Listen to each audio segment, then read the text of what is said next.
સુરતના ચોક બજાર પોલીસ મથકની હદમાં કતારગામના ભાઈચંદ નગરમાં પતંગ ચગાવવાને લઈને યુવાન પર પાઇપ વડે હુમલો કરાતા ઇજાગ્રસ્ત યુવાને હોસ્પિટલે ખસેડવામાં આવ્યો હતો। જ્યારે બનાવ લઈને પોલીસ ફરિયાદ નોંધાતા પરિવારે ન્યાયની માંગ કરી છે। સુરતમાં ઉત્તરાયણ પર્વે પતંગ ચગાવવા જેવી નજીવી બાબતે યુવાન પર જીવલેણ હુમલો કરાયો હતો।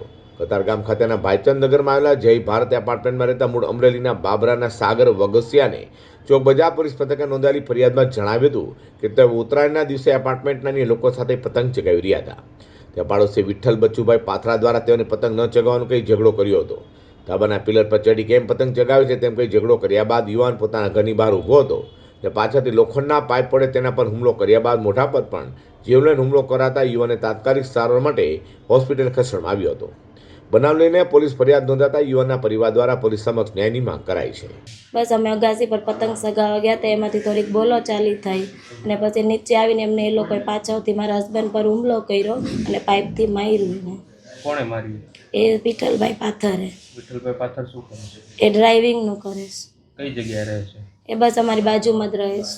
કયા એપાર્ટમેન્ટમાં રહો છો? જય ભારત એપાર્ટમેન્ટ, ભાઈચંદ નગર। એની પર્સનલ જગ્યા છે કે? ના, અમારી બધાની લીગલી જગ્યા છે, પણ એમને એમનું ધાબુ વાળી લીધું છે એટલે કોઈને આવવા દેતા નથી। પણ કાલે અમે પતંગ ચગાવવા ગયા એટલે એમાંથી બોલાચાલી થઈ। મારું નામ સાગર વઘાસિયા છે। કઈ જગ્યાએ રહો છો? હું ભાઈચંદ નગરમાં રહું છું, જય ભારત એપાર્ટમેન્ટમાં। શું બબલ થઈ? બબલમાં પતંગ ચગાવવા બાબતે બબલ થઈ હતી। એમાં વિઠ્ઠલભાઈ કરીને છે એક ભાઈ, અમારી બાજુમાં રહે છે। એ લોકોએ પોતાની એપાર્ટમેન્ટની ઉપરની જગ્યા વાળી લીધેલી છે અને અમે પતંગ ચગાવવા ગયા તો મારી ઉપર જીવલેણ હુમલો કર્યો પાઇપ વડે અને મને પાઇપ મારેલી છે। અગાઉ કઈ બોલાચાલી થઈ? અગાઉ પહેલાં બોલાચાલી થઈ હતી, એ ધ્યાનમાં રાખીને એને મારી હારે વધારે ઓલું રાખીને મને પાઇપ વડે હુમલો કર્યો મારી હાથે। વિઠ્ઠલભાઈ શું કામ કરે છે? વિઠ્ઠલભાઈ ગાડી ચલાવે છે અને જમવાવાળાને એવું રાખે છે।